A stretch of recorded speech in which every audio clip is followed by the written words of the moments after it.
శాసన సభ సభ్యులైతేనేమి, శాసన మండలి సభ్యులైతేనేమి, అలాగే లోక్సభ సభ్యులైతేనేమి, రాజ్యసభ సభ్యులైతేనేమి, నా అందరున్నారు నా సహచర. అంటే వాళ్ళందరూ పలికిన ప్రతి మాట, అంటే మీ అందరూ మాట్లాడినట్టే మేమంతా మీ ప్రతినిధులం, మీ సేవకులం. రామరాజ్యంలో డైలాగ్ ఉంది, ముందు ప్రజల్ని సేవించడం అని, ఆ తర్వాతే రాజు అని. సో మీ అందరికీ ఒక్కొక్కరికి మీరు మాట్లాడిన భూషలు కావన్నాను, నా భూషణములు ఏవైతే ఉన్నాయో అవి ప్రతి ఒక్కరు ఇక్కడ విచ్చేసిన ప్రతి ఒక్కరు కూడా ఈ స్టేజ్ మీదకి వచ్చి మాట్లాడినట్టుగా నేను భావించుకుంటూ, మరి ముందుగా నాకు ధన్యమైన జన్మనిచ్చి నన్ను మీ అందరి గుండెల్లో ఆ మహానుభావుడికి స్వరూపంగా నిలిపినందుకు, మరి దైవాంశ సంభూతుడు, విశ్వానికి విశ్వ నట రూపం ఎలా ఉంటుందో చూపించిన కారణ జన్ముడు, నా తండ్రి గురువు దైవమైన విశ్వవిఖ్యాత నట సార్వభౌమ పద్మశ్రీ డాక్టర్ నందమూరి తారక రామారావు గారికి ఈ సభాముఖంగా ఆయన్ని స్మరించుకుంటూ, వాగర్తావు సంపర్తో వాగర్త పతిపతే జగతో పిత్రం ఉందే పార్వతీ పరమేశ్వరం అంటారు. అంటే శివపార్వలతో పోలుస్తారు. నా గాయత్ర పరమంత్రం నమతు పరదేవత నా హరే పరతస్త్రాత నా నృతాత్ పాతకం పరం యస్మాత్ పార్థివత ప్రాదుర్పద భుక్తి యస్మాత్ పార్థివత ప్రాదుపుత్రుని భగవతి గురుణ సంతమాంసి సహస్రం తస్మై సర్వజ్ఞ మూర్తే పిత్రే. సో ముందుగా పుణ్య దంపతులకు వాళ్ళ బిడ్డగా నన్ను పుట్టించినందుకు ఆ భగవంతుడికి నాకు కృతజ్ఞతలు తెలియజేసుకుంటూ, మరి వాళ్ళ పద్మభూషణ్ చాలామంది అన్నారు చాలా ఆలస్యంగా ఇచ్చారు మీకు అని. నేనన్నా కాదు సరైన సమయంలోనే ఇచ్చారు, అంత దైవలిఖితం.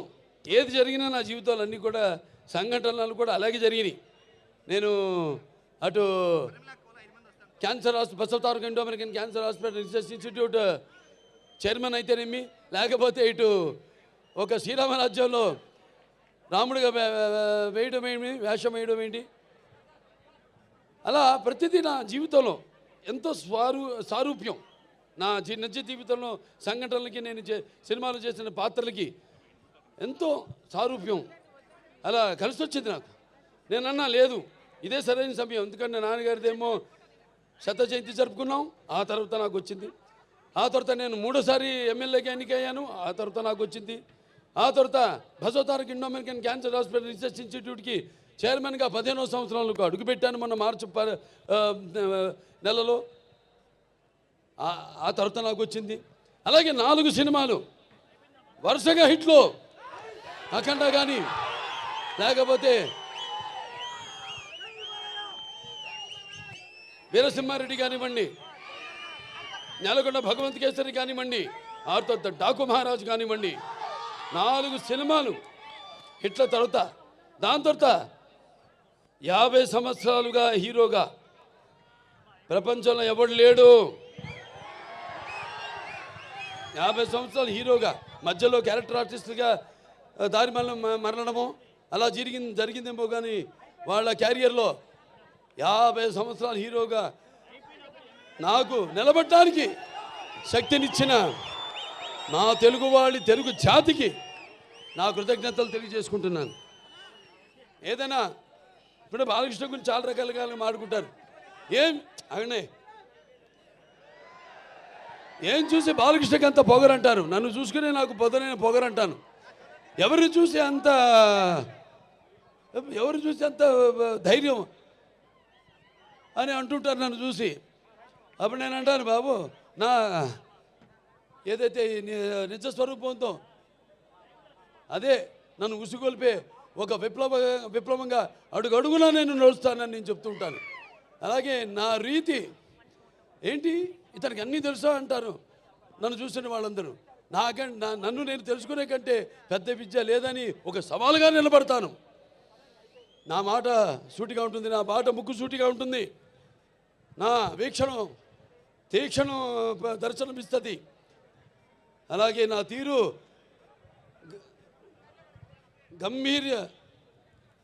ఒక గాంభీర్య రూపంగా వెలుగుతూ ఉంటుంది. నన్ను మీరందరూ ఒక సినిమా నటుడుగానే కాదు, నాకు తెలుసు.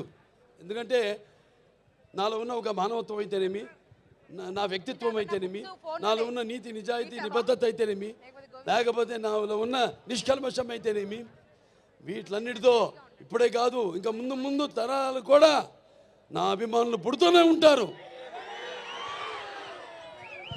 అంటే ఆత్మాభిమానమే నా చిరునామైనప్పుడు ఆత్మవిశ్వాసంతో నిలువెత్తుగా నేను నిలబడతానని మీ అందరికీ తెలియజేసుకుంటున్నాను. అదే మీరు హిందూపురం ప్రజలందరూ కూడా అవే చూపారు. మీరు కూడా ఆదరాభిమానాలు ఏదైతే నేను నాలో ఉన్న కోణాన్ని చెప్పాను, కోణాలన్నీ అలాగే మీరందరూ కూడా ఆ నీతి నిజాయితీ నిబద్ధత, ఆ నిష్కల్మషం, ఆ నా వ్యక్తిత్వాన్ని గౌరవించి ఆదరించి మీరందరూ కూడా మూడోసారి ఒక నటుడైనంత మాత్రాన ఎమ్మెల్యే అవ్వాలని లేదు. వరుసగా ఎంతోమంది వచ్చారు రాజకీయాల్లోకి, ఇవాళ నామరూపాలు లేకుండా పోయారు, అడ్రస్ లేకుండా పోయారు. కానీ ఇవాళ ఇక్కడ పనులు చేశాం కాబట్టి నన్ను గెలిపించారు. ఊరికేదో సినిమా యాక్టర్ లేకపోతే రామారావు అబ్బాయి అయినంత మాత్రాన పనులు చేయాలి. ఎంతో కొంత మనం సమాజానికి కూడా మన వంతు బాధ్యత ఉంది ప్రతి ఒక్కరి మీద. అందరూ కూడా మన వంతు మనం సంపాదించిందే కాదు, ప్రజలకి ఎంత మనం తిరిగి సమాజానికి ఇచ్చాం అన్నది చాలా ముఖ్యం. అప్పుడే మనం చరిత్రలో చిరస్థాయిగా నిలిచిపోవడం కోసం కాదు. ఎన్నో పాత్రలు చేశాను నేను, అద్భుతమైన పాత్రలు. నాన్నగారు కూడా చేయలేని పాత్రలు, చేయాలనుకున్నా చేయలేని పాత్రలు చేశాను. అందులో ముఖ్యంగా గౌతమిపుత్ర శాతకర్ణి సినిమా. ఆ సినిమా నాన్నగారు చేద్దామనుకున్నారు, కొన్ని అనివార్య కారణాల వల్ల చేయలేకపోయారు. ఆ సినిమాను నేను చేయడం తటస్థించింది. మరి ఇవాళ మనం ఉగాది జరుపుకుంటామంటే ఒక కాలమాన పట్టిక మన హిందువులకి మనం ఒక శకాన్ని ఏర్పరిచింది ఆ శాలివాహన శకం, ఆ గౌతమిపుత్ర శాతకర్ణి. అలాగే సారే జహాं से हिच्चा, అలాగే సారే జహాं से अच्छा हिंदू सीता हमारा हम बुलबुल है इसके ये गुल सीता हमारा. ఇక్కడ ఒక సర్వమత సౌభ్రాతృత్వానికి, రక్తానికి జాతి లేదు, మాంసానికి మతం లేదు, చర్మానికి కులం లేదు అని చెప్పడానికి ఒక నిదర్శనం, ఒక ఆదర్శం మన హిందూపురం. ఇక్కడ అందరూ ముస్లిం మైనారిటీలు అయితేనేమి, హిందువులు అయితేనేమి, క్రైస్తవులు అయితేనేమి, అందరూ కూడా ఒక కుటుంబ సభ్యులుగా అందరూ కూడా ఇక్కడ సమాజ స్థాపనం చేసి ఇక్కడ అందరూ ఒక మంచి చక్కటి ప్రశాంతమైన వాతావరణంలో మనంతా ఉంటున్నాం. అది మన హిందూపురం ఒక గొప్పతనం. ఇక సినిమాల జోలికి వస్తే, ఈ నా నట జీవితంలో ఎన్నో పాత్రలు చేశాను, మీకు చెప్పాను. దానికి ఎన్నోసార్లు చెప్పాను. నాకున్న జ్ఞాన సంపదలో బ్రాహ్మణుని, ఐశ్వర్యంలో వైశ్యుని, మంచిగా మాలని, మంచి ఎదురు తిరిగే మాదిగని, కష్టాన్ని నమ్ముకున్న కమ్మరిని, కొమ్మరిని, కంసాలిని, రజకుడిని, నాయ బ్రాహ్మణుని, కల్లుగీత కార్మికుడిని, కల్మషంలో అయితే యాదవుడిని, ఆపదలో ఆదుకునే వెలమని, వ్యక్తిత్వంలో రాజుని, అమ్మను మరిపించే కమ్మని, పౌరుషంలో రెట్టినని, ఇలా ప్రతి సినిమాలో ఒక్కొక్క ఏ కథ నచ్చితే చాలు, అందులో హీరోది ఏ వర్గం, మన తెలుగు జాతిలో అది కాదు. చరిత్ర సృష్టించాలన్న నేనే, దాన్ని తిరిగి రాయాలన్న నేనే.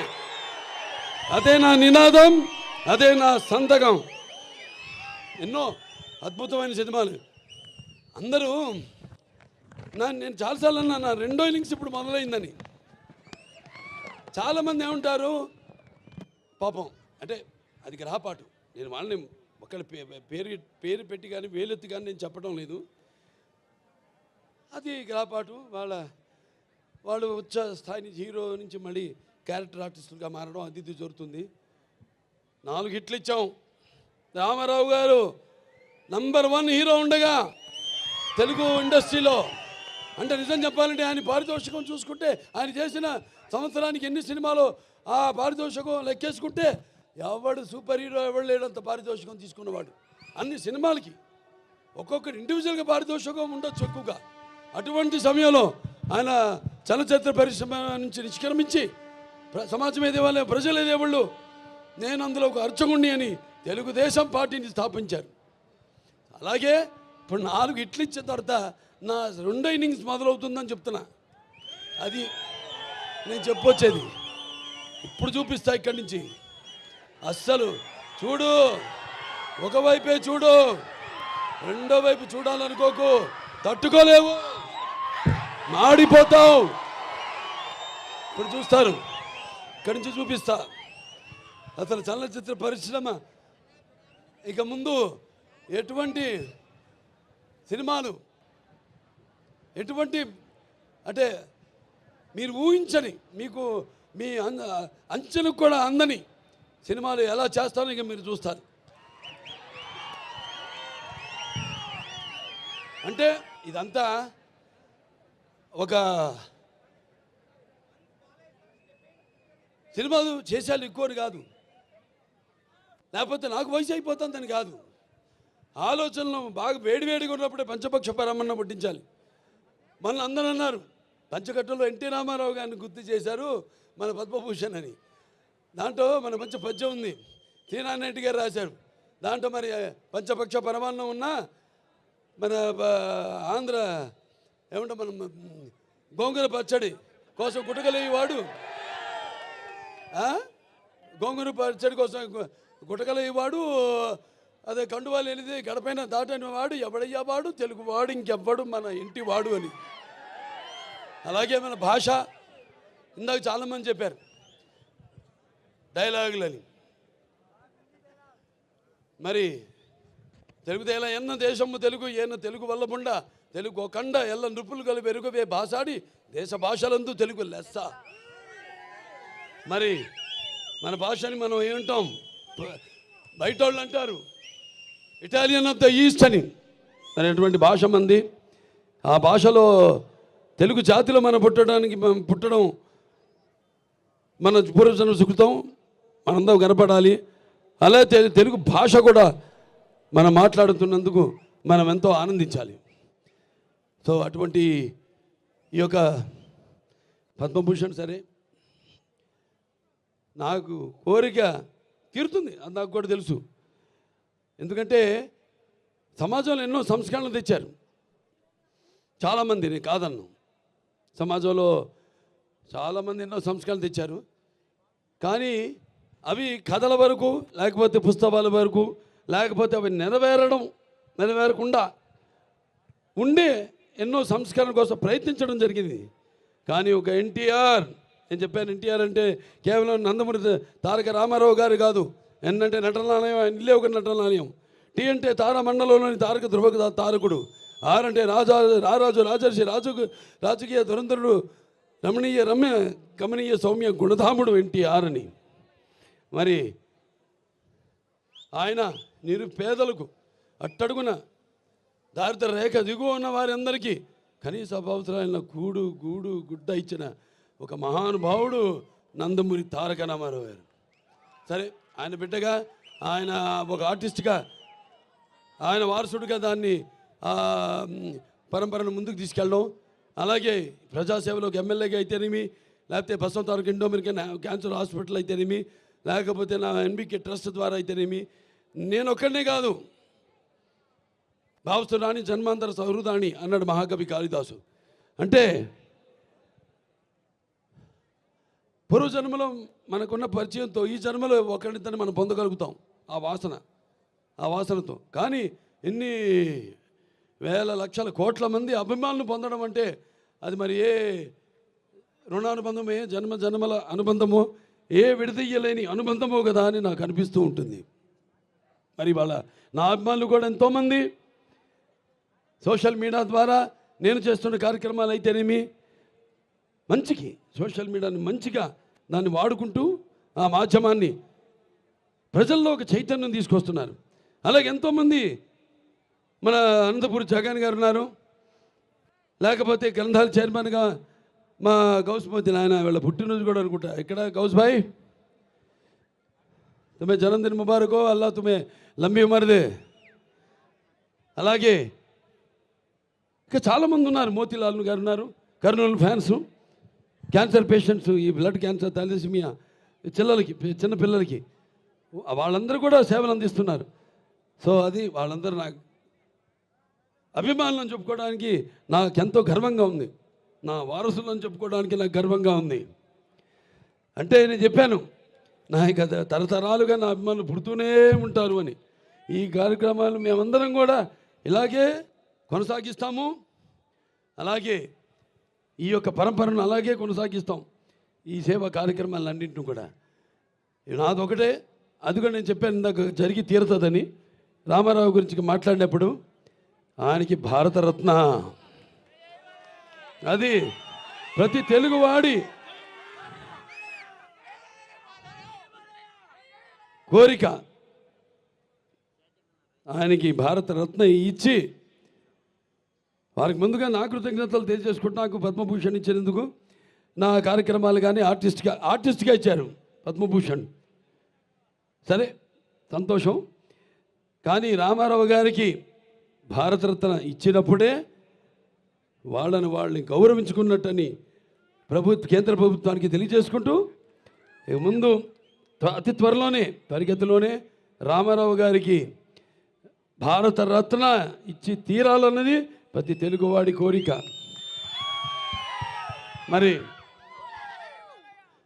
ఎన్నో సినిమాలు చేయడానికి నన్ను సాహసించి నా మీద నమ్మకంతో అటు నా నిర్మాతలైతేనేమి, లేకపోతే నా దర్శకులైతేనేమి, అలాగే సినిమాకి పనిచేసిన ప్రతి సాంకేతిక నిపుణులైతేనేమి, లేకపోతే పంపిణీదారులు అయితేనేమి, అందరూ కూడా కష్టపడ్డం వల్లే, అంటే కృషితో నాస్తి దుర్భిక్షం, సమిష్టి కృషి, వీళ్ళందరూ కృషితోనే ఈరోజు ఎన్ని విజయాలు నేను సాధించగలిగాను. అంటే నా అభిమానులు ఉన్నారు, నా విజయాలకు వాళ్ళు ఎప్పుడు కృంగిపోలేదు. నా విజయాలకు సరే, ఇక నా విజయాలు మామూలు విజయాలు కావు, దబిడి దిబిడే. ఇవాళకి ఒక నరసింహనాయుడు ఉంది, సమరసింహారెడ్డి ఉందంటే ఇప్పుడు కూడా భారతదేశపు చలనచిత్ర పరిశ్రమలో ఏ చిత్రాలు కూడా ఆ రికార్డులను ఇప్పటిదాకా దగ్గరికి కూడా రాలేదు. అది మన చరిత్ర. మనం ఏంటంటే ఎప్పుడు కొత్తదనం ఆస్వాదిస్తాం. కొత్తదనాన్ని అది నాన్నగారి నుంచి కూడా అది జరుగుతూనే ఉంది. ఆయన ముందు ధైర్యం చేసేవారు. ఎందుకంటే మనం ప్రతిరోజు వాడే నిత్యావసర వస్తువులం ఆర్టిస్టులు అన్న వాళ్ళం. మరి మేము ఒక కొత్త మార్కెట్ చూస్తున్నాం, ఎంత కాంపిటీషన్ ఉందో. కాంపిటీషన్ అంటే మా ఆలోచనల కాంపిటీషన్ కాదు. వేరే వాళ్ళకైతే వాళ్ళ భుక్తికి లేకపోతే వాళ్ళ ఉనికికి ఒక కాంపిటీషన్. మాకు మీరుండగా నా కాంపిటీషన్ ఏంటి? నేను ఎప్పుడు అందిస్తూనే ఉంటాను, నాన్నగారి నుంచి కూడా వాటి మీరు ఆదరిస్తూనే ఉంటారు. ఇవాళ మన తెలుగు చలనచిత్ర పరిశ్రమ కూడా ఇవాళ పాన్ ఇండియా లెవెల్లో ఇవాళ మనకి మంచి గుర్తింపు తీసుకొచ్చారు చాలామంది.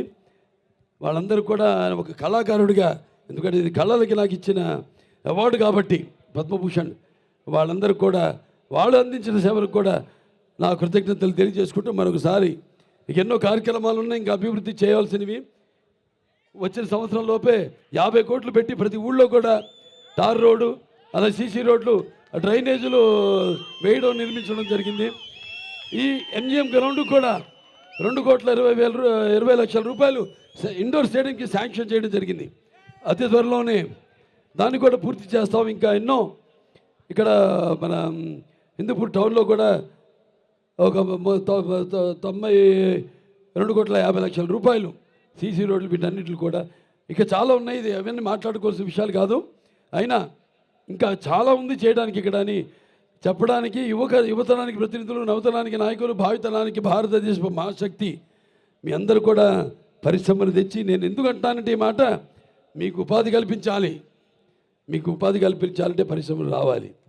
కాబట్టి వీటన్నిటి మీద దృష్టి కేంద్రీకరించి అతి త్వరలో హిందూపురాన్ని మన రాష్ట్రంలోనే నంబర్ 1 నియోజకవర్గంగా తీర్చిదిద్దుతామని ఈ సభాముఖంగా తెలియజేసుకుంటూ, మరొకసారి నా సినిమాలన్నింటిని ఆదరించి మరి నన్ను ఇంత గుర్తింపు నాకు తీసుకొచ్చి ఈ స్థాయికి నన్ను పెంచిన నా ప్రజలకైతే హిందూపురమే కాదు, తెలుగు జాతి ప్రజలకు, ఇటు ఆంధ్ర అటు తెలంగాణ ఎక్కడున్నా మన తెలుగు వాళ్ళందరికీ ఈ సభాముఖంగా నా కృతజ్ఞతలు తెలియజేసుకుంటూ, ఈ పద్మభూషణ్ని నా శివపార్వతి స్వరూపులైన మా తల్లిదండ్రులకు అంకితం ఇస్తూ నేను సెలవు తీసుకుంటున్నాను.